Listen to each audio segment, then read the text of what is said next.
انسان بہت پریشان ہوتا ہے کہ 99 عورتوں میں سے ایک عورت جنت میں جائے گی اور باقی ساری کی ساری جہنم میں. لیکن نبی علیہ الصلوۃ والسلام نے چونکہ ارشاد فرمایا تو بات 100% سچی ہے. اب فکر مند ہونے کی ضرورت ہے کہ عورتیں اتنی کثرت کے ساتھ جہنم میں کیوں جائیں گی. چنانچہ اس کی چند وجوہات جو ہمیں سمجھ میں آتی ہیں وہ یہ ہیں کہ ایک تو ان میں تعویذ اور کالا علم وغیرہ کرنے کرانے کی عادت بہت ہوتی ہے. ذرا سی کوئی بات ہو تو عاملوں کے پیچھے بھاگتی ہیں، اور آج کل اکثر عامل انسان کا ایمان خراب کرتے ہیں. کاروباری لوگ ہوتے ہیں، ہر آنے والے کو کہتے ہیں تجھے کسی نے کچھ کر دیا ہے، اور اس عورت کے ذہن میں سٹوری پہلے سے بنی بنائی ہوتی ہے، میری پھوپھو نے کچھ کر دیا، خالہ نے کچھ کر دیا، میری بہن نے کچھ کر دیا. بس پھر وہ خیالی دشمن بنا کر اس کے ساتھ نفرت کرنا شروع کرتی ہیں، حتیٰ کہ بہن بھائی کے گھر کا نہ پانی پیتی ہیں نہ کوئی چیز کھاتی ہیں، قطع رحمی کی مرتکب ہوتی ہیں. جنات کا اثر، جادو کا اثر، آسیب کا اثر اتنا زیادہ اس کو مانتی ہیں کہ یوں نظر آتا ہے کہ جیسے اللہ کی خدائی کے اندر کوئی اور بھی بیٹھا اپنی خدائی چلا رہا ہے. وہ جی ہمارا کاروبار کسی نے باندھ دیا ہے. کتنی بے وقوفی والی بات ہے. اللہ تعالیٰ کسی بندے کو رزق دینا چاہیں، ساری دنیا مل جائے اس رزق کو بند نہیں کر سکتی. اللہ تعالیٰ رزق نہ دینا چاہیں، ساری دنیا مل جائے اس بندے کو رزق دے نہیں سکتی. اللہ رب العزت قادر مطلق ہیں. تو یہ عقیدہ بنا لینا کسی نے جی ہمارا کاروبار باندھ دیا ہے، کس قدر واہیات بات ہے. ایمان کا جنازہ نکل جاتا ہے ان باتوں سے. اس لیے ایسے عقیدے دل میں رکھ کے اور ایسی باتیں دل میں رکھ کے اپنا ایمان گنوا بیٹھتی ہیں. اس لیے عورتوں کو چاہیے عاملوں کے پاس جانے سے توبہ کریں. جتنی مرضی پریشان ہو یہی سوچا کریں کہ یا تو یہ میرے عملوں کا نتیجہ ہے یا میرے رب کی طرف سے امتحان ہے. بس ان دونوں صورتوں میں مجھے توبہ استغفار کرنا ہے.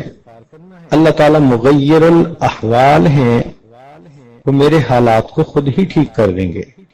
تو اپنے عقیدے کو خراب کر بیٹھتی ہیں. یہ ایک بنیادی وجہ ہوتی ہے. اور پھر اس کی وجہ سے پتہ تو ہوتا نہیں کہ کس نے کیا کیا، لہذا قریبی رشتہ داروں کے بارے میں دل میں کینہ رکھتی ہیں کہ فلاں نے کچھ کر دیا ہوگا، اور یوں قطع رحمی کی مرتکب ہوتی ہیں. ایک عورت نے ایک مرتبہ فون پر پوچھا میری یہ پریشانی وہ پریشانی، مجھے لگتا ہے کسی نے کچھ کر دیا ہے.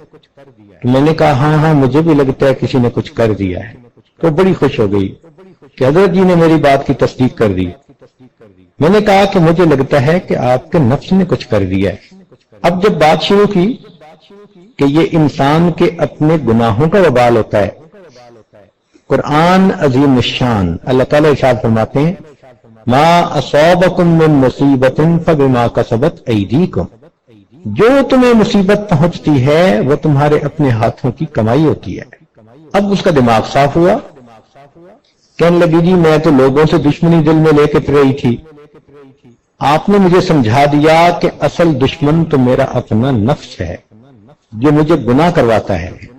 تو ایک بنیادی وجہ جادو ٹونا، تعویذ جنات کے پیچھے لگ کے اس قسم کے الٹے سیدھے فیصلے دل میں رکھ لینا اور خیالی طور پر لوگوں سے کینہ رکھنا اور ان کی دشمنی دل میں رکھنا.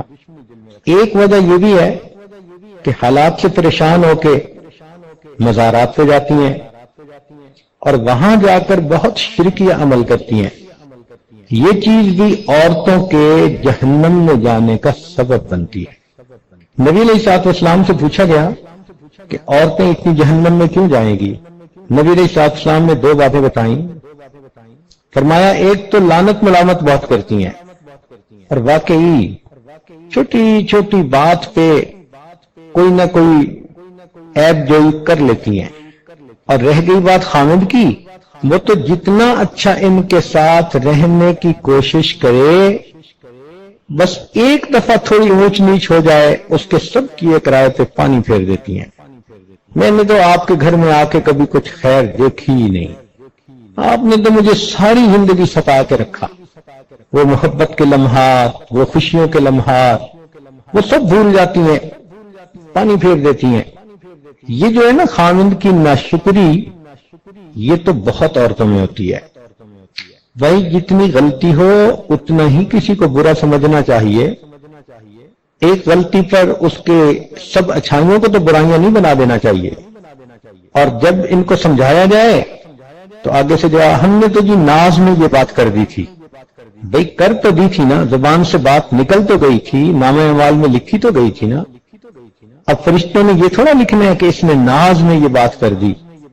اور پھر کبھی کبھی پتہ کیا جواب دیتی ہیں، اور جی میں نے تو اوپر اوپر سے بات کی تھی۔ یہ اوپر اوپر کی بات ہمیں آج تک سمجھ میں نہیں آئی۔ بھئی جب آپ کی زبان سے الفاظ نکلے خاوند کی ناشکری کے، تو اوپر اوپر سے بات کا کیا مطلب؟ یہ سب شیطان کے بہکاوے ہیں۔ ایسی باتیں نہیں کرنی چاہیے جو انسان کے کیے ہوئے عملوں کو ضائع کر دے۔ یہ جو نعمت کی ناشکری ہوتی ہے، اس کی وجہ سے اللہ تعالیٰ بندے کو نعمتوں سے محروم فرما دیتے ہیں۔ اس لیے حدیث پاک میں عورت کو ناقصات العقل کہا گیا ہے کہ عورتیں عقل کی ناقص ہوتی ہیں۔ اب یہ جو عقل کی ناقص کہا گیا، اس کا کیا معنی؟ اس کا معنی یہ نہیں ہوتا کہ یہ بے وقوف ہوتی ہیں، عقلی اعتبار سے ان میں سمجھ نہیں ہوتی، نہ نہ نہ، عورتیں اتنی عقل مند اور سمجھدار ہوتی ہیں کہ اچھے بھلے بندے کی سٹی کو گم کر دیتی ہیں، ٹگنی کا ناچ نچا دیتی ہیں بندے کو۔ عام طور پر ہم نے دیکھا کہ بچیوں کے رزلٹ میں ان کے نمبر زیادہ ہوتے ہیں بنسبت بچوں کے، تو پھر ان کو کیوں ناقصات العقل کہا گیا؟ تو اس راز کو سمجھنے کی ضرورت ہے۔ ناقصات العقل اس لیے کہا گیا کہ ان کے جذبات ان کی عقل پر غالب آ جاتے ہیں، لہذا جس سے محبت کرتی ہیں اتنا چاہیں گی کہ جی کرے گا کہ ساری دنیا کے لوگ مر جائیں اور گلیوں میں بس یہ چلے، اور اگر کسی سے نفرت کریں گی ذرا سی بات پہ تو جی چاہے گا یہ زمین کے اوپر کیوں ہے، ابھی زمین کھل جائے اور یہ زمین کے نیچے چلا جائے۔ اس قدر ان کے اندر شدت ہوتی ہے، اور یہ شدت ان کے عقل کو ناقص کر دیتی ہے، یہ فیصلے اچھے نہیں کرتی۔ پھر چنانچہ ہم نے کئی مرتبہ یہ تجربہ کیا، اچھے خاندان کی لکھی پڑھی لڑکی اب کسی بدکار قسم کے لڑکے نے اس کے ساتھ تعلق جوڑ لیا، نہ وہ لڑکا کسی اچھے خاندان سے ہے، نہ وہ کوئی کام کرتا ہے، نہ اس کی تعلیم ہے، نہ کوئی اس کی پرسنالٹی ہے، کوئی جوڑ نہیں بنتا دونوں کا۔ ماں باپ سمجھا سمجھا کے تھک جاتے ہیں، کہتی ہے نہیں میں نے تو اسی سے شادی کرنی ہے۔ اب اس کو جتنا مرضی سمجھائیں کہ بھئی اس کے پاس نہ گھر ہے، نہ در ہے، نہ نوکری، کہاں سے کھائے گا تمہیں، کھلائے گا، سپورٹ کیسے کرے گا تمہیں، کہتی ہے بس میں گزارا کر لوں گی۔ تو یہ جذبات ان کے اوپر اتنے غالب آ جاتے ہیں کہ یہ فیصلے غلط کر جاتی ہیں۔ ذرا سی بات پہ خامد کو کہیں گی ہاں مجھے آپ چھوڑ دیں، تو یہ جو بیوقوفی کے فیصلے کر دیتی ہیں نا جذبات میں آ کے، شریعت نے کہا کہ یہ ناقصات العقل ہوتی ہے۔ اس لیے تو شریعت نے طلاق کا حق مرد کو دیا۔ اگر بالفرض و تقدیر طلاق کا حق عورت کو دیا جاتا تو ماشاءاللہ ایک دن میں 25-30 طلاقیں تو ہر مرد کو ہو جاتی۔ اس لیے شریعت نے کہا کہ ہن ناقصات العقل والدین، دین اور عقل کی ناقص ہوتی ہیں، تو جذباتی فیصلے نہیں کرنے چاہیے، اللہ کی نعمتوں کی ناقدری نہیں کرنی چاہیے۔ خامن کے گھر میں جتنی تکلیف ہے اس کو اتنا ہی رکھیں، اور جو اس گھر میں اچھائیاں ہیں ان اچھائیوں کو برائیاں نہ بنائیں۔ پھر یہ کہ جب ان کی طبیعت غصے میں ہو تو ذرا سی بات پہ لڑائی جھگڑا کر لیتی ہے۔ لڑنا جھگڑنا دنیا کا سب سے آسان کام۔ دو پڑوس میں تھی، جب فارغ ہوتی تھی کام سے تو پھر دیوار سے ایک دوسرے کو دیکھتی تھی، ایک کہتی تھی آپ پڑوسن لڑیں، وہ کہتی تھی لڑے میری جوتی، یہ کہتی تھی جوتی لگے تیرے سر پہ، انل شروع ہو جاتی تھی دونوں کی. تو لڑائی جھگڑا کرنا کون سا مشکل ہے؟ تو یہ چیز اللہ رب العزت کے ہاں پھر عورت کا درجہ گرا دیتی ہے. ساس کے ساتھ جھگڑا بنا لیتی ہیں، نند کے ساتھ جھگڑا بنا لیتی ہیں. سگی ماں تھپڑ بھی لگا دے تو چپ کر جائیں گی، اور اگر ساس صحیح بات میں اصلاح کی خاطر بتا بھی دے، کہتے ہیں نہیں ہر وقت روک ٹوکی کرتی رہتی ہے، تو یہ چیز ان کے لیے جہنم میں جانے کا سبب بنتی ہے. ایک چیز یہ بھی ہے کہ عورتوں میں فجر کی نماز کا قضا ہونا یہ عادت بہت عام ہے. حتیٰ کہ نمازی عورتیں، دیندار عورتیں بھی فجر کی نماز قضا کر بیٹھتی ہیں، سوتی رہتی ہیں، اور جب بات کرو تو بچوں کے بہانے، گھر کے کام کاج کے بہانے میں تھکی ہوئی تھی، آنکھ نہیں کھلتی. خامد کہ بھئی آپ نے فجر کی نماز نہیں پڑھی، آگے سے پھر یہ نہیں کہیں گی کہ غلطی ہوئی، نہیں آپ کی بہن بڑی نمازیں پڑھتی ہے. اسی طرح بعض عورتیں زکوٰۃ کے معاملے میں غفلت کرتی ہیں. سونے پہننے کا شوق تو اتنا ہوتا ہے کہ کام کاج کرتے ہوئے کہیں گی جی مجھ سے تو آدھا کلو وزن نہیں اٹھایا جاتا، اور سونے کی باری آئے گی تو کہے گی 10 کلو سونا میرے سر پہ لاد دو. عورت کو کہے نا کہ ہم آپ کے جسم میں کیل ٹھوکیں گے، پوچھے گی کیوں؟ کہیں سونے کے ہوں گے، کہتی پھر جلدی کیوں نہیں کرتے؟ تو محبت سونے کی اتنی، لیکن زکوٰۃ دیتے وقت کیونکہ نقد پیسے نہیں ہوتے، کہتی ہیں جی ہم کیسے زکوٰۃ دیں؟ تو زکوٰۃ کے اندر غفلت کرنا جہنم میں جانے کا سبب. اب جن عورتوں پہ زکوٰۃ ہوتی ہے ان کو قربانی بھی کرنی ہوتی ہے، لیکن قربانی کے موقع پر اپنی طرف سے جانور کو قربان کروانا اس میں غفلت کرتی ہیں. پھر ایک وجہ یہ بھی ہے کہ غسل جنابت میں تاخیر کرتی ہیں. رات کو اگر ان پر نہانا فرض ہو گیا تو فجر کی نماز گئی، بہانہ کریں گی اور یہ سب گھر والوں کے سامنے میں کیسے نہا سکتی ہوں؟ بھائی فرض ہے، اللہ کا حکم ہے. فجر کی نماز کو اس قدر کیوں تم ہلکا سمجھ رہی ہو؟ اپنی مرضی ہوتی ہے تو آدھی رات کو اٹھ کے نہائیں گی، لیکن شریعت کا حکم اس میں تاخیر. اور پھر ان کو حیض، نفاس اور استحاضہ کے مسائل کا پورا پتہ بھی نہیں ہوتا، نہ پڑھتی ہیں نہ سیکھتی ہیں، حالانکہ اس میں بہت باریکیاں ہیں اور اس کو سیکھنا چاہیے. ہمیں تجربہ اس طرح سے ہوا کہ ایک مرتبہ گھر والوں نے یہ بات بتائی کہ آج ایک بچی جو ایم اے پڑھ رہی تھی مدرسے میں آئی اور کہنے لگی جی کہ میری امی میری شادی کرنا چاہتی ہے، تو میں اس لیے آئی ہوں کہ میں آپ سے غسل کے فرائض مسائل سیکھوں. تو انہوں نے آگے سے جواب دیا کہ عمر تو آپ کی ماشاءاللہ 23-24 سال لگتی ہے. کہنے لگی ہاں 23 سال عمر ہے. تو بھائی آپ تو 16 سال میں جوان ہوئی ہوگی، تو آخر ہر مہینے غسل کرنا ہوتا ہوگا؟ کہنے لگی نہیں. اب سوچئے 16 سال کی عمر میں یہ بچی جوان ہوئی اور 23 سال کی عمر پہنچنے تک ایم اے تو پڑھ لیا، لیکن اس کو یہ بھی پتہ نہیں کہ ہر مہینے جو ایام کے بعد انسان کو غسل کرنا ہوتا ہے وہ فرض غسل ہوتا ہے. کہتے ہیں جی غسل کی تو اب ضرورت پیش آئے گی چونکہ شادی اب ہو رہی ہے. اس کا مطلب اس نے 7 سال ناپاکی کے اندر گزارے. پھر کئی مرتبہ ان کو شوق ہوتا ہے نیل پالش لگانے کا، جتنا مرضی منع کر لو لیپ لگاتی ہیں، حالانکہ نیل پالش کے لگانے سے نہ وضو ہوتا ہے نہ غسل ہوتا ہے، وہ تہ چڑھ جاتی ہے. لیکن یہ نیل پالش لگا کے پھرتی رہیں گی اور اسی طرح بے وضو نمازیں بھی پڑھتی رہیں گی. شریعت آپ کی مرضی کے مطابق بدل تھوڑا جائے گی، خود بدلتی نہیں، شریعت کو بدلنے کی کوشش کرتی ہیں. کئی عورتوں کو لپسٹک لگانے کی بہت شوق ہوتا ہے. ویسے یہ بات ہے کہ جب لگاتی ہے تو محسوس ایسے ہی ہوتا ہے کہ شیرنی کسی کا خون پی کے آئی ہے. اب لپسٹک کے اوپر وضو نہیں ہوتا، مگر نہیں مانے گی اور جی میں اس کو صاف کر دوں گی.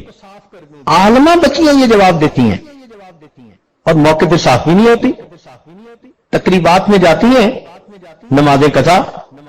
اب چونکہ بنی سبری ہوئی ہیں، چہرے پہ لیپ لگایا ہوا ہے، ڈسٹمپر کیا ہوا ہے، تو اب یہ وہاں جا کے اگر منہ دھو لیں گی تو حقیقت تو کھل جائے گی. لہذا دیندار عورتیں جو نمازی ہوتی ہیں وہ شادی بیاہ کی تقریبات میں وہ بھی نمازیں قضا کر بیٹھتی. تو پھر یہ تو تماشا بن گیا نا. چاہیے تھا کہ پہلے وضو کرتی. اتنا دودھ کی طرح اس کا سفید رنگ، اتنے پیارے اس کے بال، اتنا خوبصورت اس کی آنکھیں، جو اس کو دیکھتا تھا لٹو ہو جاتا تھا. ہر عورت اس کو آ کے دیکھتی تھی. کہنے لگا کہ میرے گھر میں عورتوں کا، محلے کی عورتوں کا مجمع لگا رہتا تھا.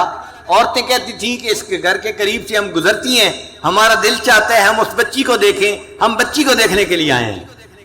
کہنے لگی وہ بچی ذہین بھی اتنی تھی کہ بلا کی ذہین. اس کو میڈیکل میں داخلہ مل گیا اور وہ میری بیٹی ڈاکٹر بن گئی. اور ڈاکٹر بھی ایسی کانفیڈنٹ تھی کہ سرجن ڈاکٹر بنی. کہنے لگا خوبصورت بھی تھی اور قابل بھی تھی، سرجن ڈاکٹر بھی تھی. اس کو ہاسپٹل میں ایک بہت اچھی جاب مل گئی. اب جب اس کی عمر 28 سال ہوئی تو میں نے اس کے لیے رشتے ڈھونڈنے شروع کیے. کہنے لگے رشتے کا نام لینا تھا کہ رشتوں کی تو بھرمار لگ گئی. ہمارے پاس اس بچی کے لیے 100 رشتے تقریباً آئے. اب ہم میاں بیوی پریشان تھے کس کو ہاں کرے اور کس کو نہ کرے. یہ وزیر کا بیٹا ہے، یہ امیر کا بیٹا ہے، یہ فیکٹری والے کا بیٹا ہے، یہ بزنس مین کا بیٹا ہے، اور بڑے بڑے نامی گرامی خاندانوں کے رشتے بیٹی کے لیے. ہم چاہتے تھے کہ کوئی رشتہ فائنل کر دیں، مگر میری بیٹی کے اندر عجب اور تکبر بہت تھا. جو رشتہ آتا وہ کوئی نہ کوئی اس کے اندر عیب نکال دیتی. یہ لڑکا تو دیہاتی نظر آتا ہے، میں اس سے شادی نہیں کروں گی. اور کئی مرتبہ کہتی لڑکا تو ٹھیک ہے، ڈاکٹر ہے، مگر اس لڑکے کی ماں دیہاتی ہے، میرا گزارا نہیں ہوگا. لڑکے کی ماں دیہاتی ہے، اس پہ رشتہ نہ کر دیتی. کہنے لگے کہ 2-4 سال تو اسی طرح گزر گئے. روز کا کام تھا، رشتے آتے اور بچی نہ کر دیتی. اور ہمیں رشتے پسند بھی آتے کہ لڑکا سمجھدار ہوتا، تعلیم یافتہ ہوتا، اور اچھا اس کا کام کاروبار ہوتا، مال پیسے والا ہوتا، سارے وسائل اس کے پاس ہوتے، مگر بچی کا دل مطمئن ہی نہیں ہوتا تھا. اور جب ہم اسے کہتے کہ بیٹی رشتہ تو اچھا ہے، تو بیٹی آگے سے جواب دیتی ان رشتوں کا کیا، یہ تو سینکڑوں رشتے جو ہے آ سکتے ہیں، ان کا کیا ہے. کہنے لگے کہ 3-4 سال کے بعد اس کی عمر 34 سال ہو گئی. اب رشتے آنے ذرا کم ہو گئے، مگر بچی کو پھر بھی یقین تھا کہ میرے لیے ضرور اچھا رشتہ آئے گا. رشتے والوں کو آخر کیا چاہیے جو میرے پاس نہیں ہے. اس کو ناز تھا اپنے حسن پہ، اپنی تعلیم پہ، اپنی سمجھداری پہ. کہنے لگا کہ پھر اس کے تکبر کی وجہ سے ایک عذاب آیا. باپ اپنی بیٹی کا واقعہ خود سنا رہا ہے. کہتے کہ میری بیٹی کے اوپر عذاب آیا. اس نے کسی مریض کی سرجری کی، اور سرجری کرنے کی وجہ سے اس کو کوئی ایسا انفیکشن ہوا کہ میری بیٹی کے ہاتھوں کی جو جلد تھی وہ ساری کی ساری ایسے ہو گئی جیسے مردہ ہوتی ہے، کسی بوڑھے کی ہوتی ہے.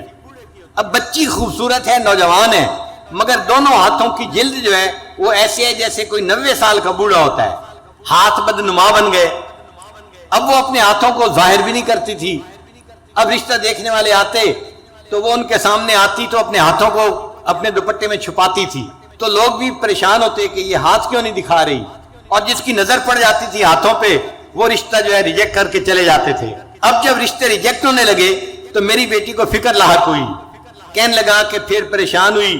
مجھے کہتی ابو آپ کوئی رشتہ سلیکٹ کر لیں. اب میری عمر 36 سال ہو گئی ہے، لیکن جس سے رشتہ کرنے کی ہم کوشش کرتے وہ ویسے لڑکی کو دیکھتے تو پسند کرتے تھے، جب اس کے دونوں ہاتھوں کو دیکھتے تھے تو ریجیکٹ کر دیتے تھے. ساس نہیں مانتی تھی، نند نہیں مانتی تھی، لڑکا نہیں مانتا تھا. ہم ایسی لڑکی سے شادی نہیں کر سکتے، ہو سکتا ہے بیماری بڑھ جائے اور پورے جسم کی جلد ایسی بن جائے، ہم اس لڑکی کے ساتھ کیسے گزارا کریں گے. کہنے لگے کہ پھر ایسا وقت آیا کہ رشتے آنے ہی بند ہو گئے. کہتے ہیں کہ میں باپ ہوں، اپنی بیٹی کی بات بتا رہا ہوں. ایک ایسا وقت آیا، وہ میری بیٹی جو نماز نہیں پڑھتی تھی وہ رات کو تہجد پڑھتی تھی اور اس کے آنسوں سے مسلح تر ہو جاتا تھا. وہ اللہ سے اپنے لیے بہتر رشتہ مانگتی تھی اور رشتہ نہیں ملتا تھا.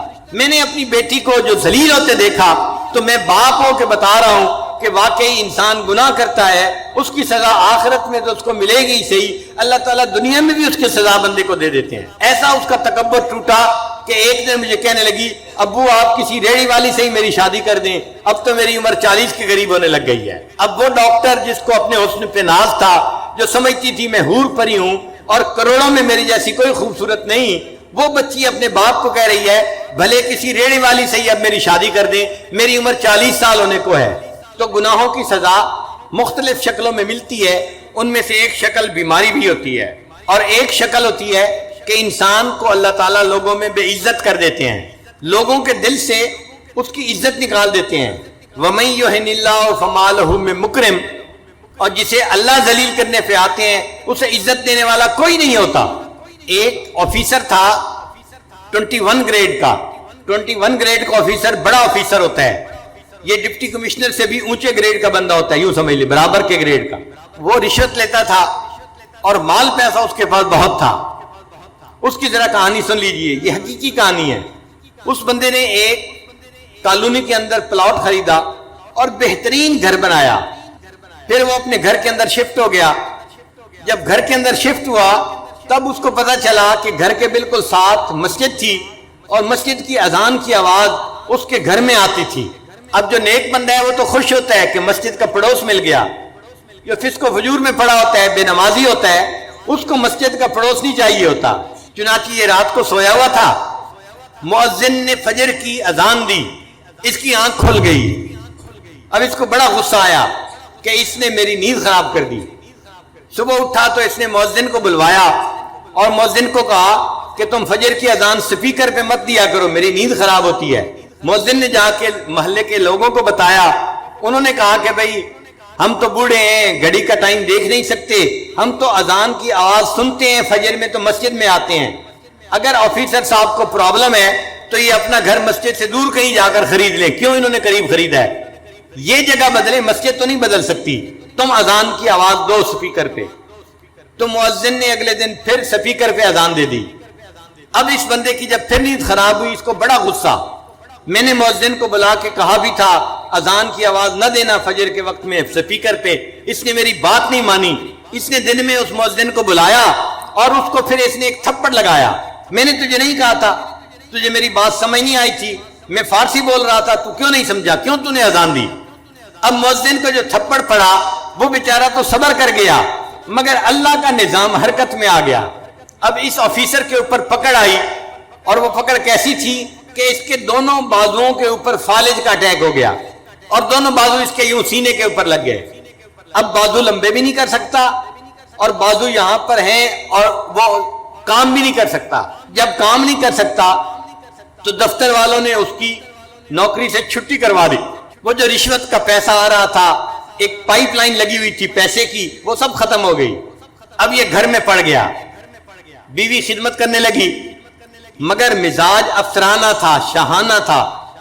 بیوی کھانا لاتی اس میں عیب نکالتا، گرم نہیں، نمک ایسے نہیں، فلاں ایسے نہیں، ہر چیز میں عیب.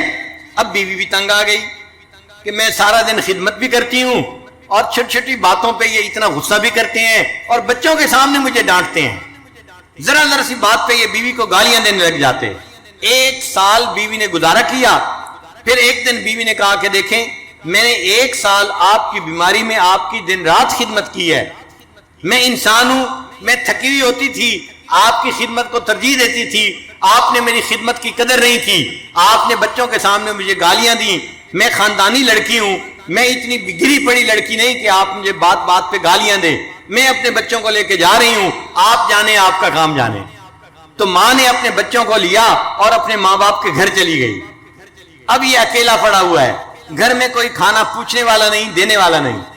ہمسائے میں بھائی رہتا تھا، بھائی کو پتا چلا تو بھائی اس کو گھر لے کے گیا اور اس نے اپنے بھائی کو کہا کہ دیکھو اب تم میرے چھوٹے بھائی ہو، میں نے ساری عمر تمہارے ساتھ اتنا احسان کیا ہے، تم میری خدمت کرو، میں تمہارے باپ کی جگہ ہوں.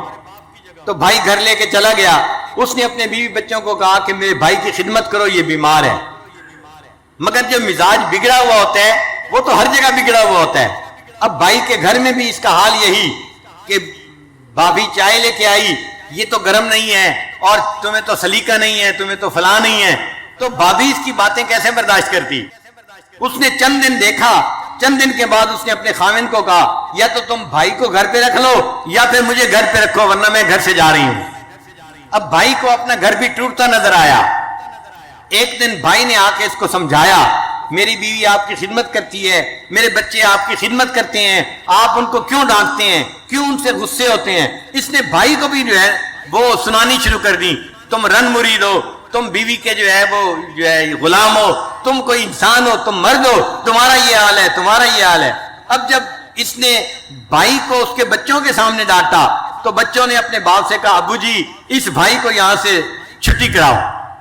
بھائی کو بھی غصہ آیا، تقریباً دن کے کوئی 9 بجے تھے، گرمی کا موسم تھا، اس نے اپنے بچوں کے ساتھ اس کی چارپائی کو اٹھایا اور اٹھا کے اس کو باہر جا کر گلی کے اندر رکھ دیا۔